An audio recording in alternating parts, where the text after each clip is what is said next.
ဒီကနေ့နိုဝင်ဘာလ4ရက်အင်္ဂါနေ့အတွက်နောက်ဆုံးရမိုးလေဝသခန့်မှန်းချက်တွေကိုတင်ဆက်ပေးပါတော့မယ်။ဒီကနေ့မှာတော့ဘင်္ဂလားပင်လယ်မှာဖြစ်ပေါ်နေတဲ့လေဖိအားနဲ့ရပ်ဝန်းဟာနောက်24နာရီအတွင်းမြောက်ဘက်မြန်မာဘင်္ဂလားဒေ့ရှ်ကိုဦးတည်ဆွေ့လျားနေပြီးဖိလစ်ပိုင်နိုင်ငံအလယ်ပိုင်းကိုဦးတည်ဆွေ့လျားနေတဲ့တိုင်ဖုန်းမုန်တိုင်းခယ်လ်မေဂျီဟာ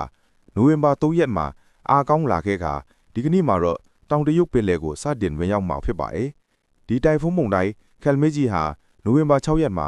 အားအကောင်းဆုံးဖြစ်ပေါ်ပြီးဗီယက်နမ်ကမ်းခြေကိုဝင်ရောက်လာမှာဖြစ်ပါတယ်။ဒီမုန်တိုင်းရဲ့အကျွင်းကျန်တွေကြောင့်ကရင်ပီမွန်ပီပဲခူးတိုင်းတောင်ပိုင်းရန်ကုန်တိုင်းမြောက်ပိုင်းတို့နဲ့အေရဝတီတိုင်းအလယ်ပိုင်းတို့မှာနေရာကွက်ကြားမိုးတကျရွာနိုင်ပြီးနေရာကွက်ကြားမိုးကြီးနိုင်ပါတယ်။ပင်လယ်ပင်ခီးသွားတွေနဲ့ရေလိုသားတွေအနေနဲ့ကတော့လေဖိအားနဲ့ညတ်ဝန်းတွေနဲ့မုန်တိုင်းတို့ရဲ့အငွေ့အသက်တွေကြောင့်ကပလီပင်လယ်ပင်နဲ့မြမကန်ရိုတန်တချောင်းမှာလှိုင်းကြီးနိုင်ပါတယ်။လှိုင်းအမြင့်ပေဟန်6ပေကနေ9ပေထိရှိနိုင်တာကြောင့်ကြိုတင်သတိပြုနေထိုင်ကြဖို့တိုက်တွန်းလိုပါတယ်။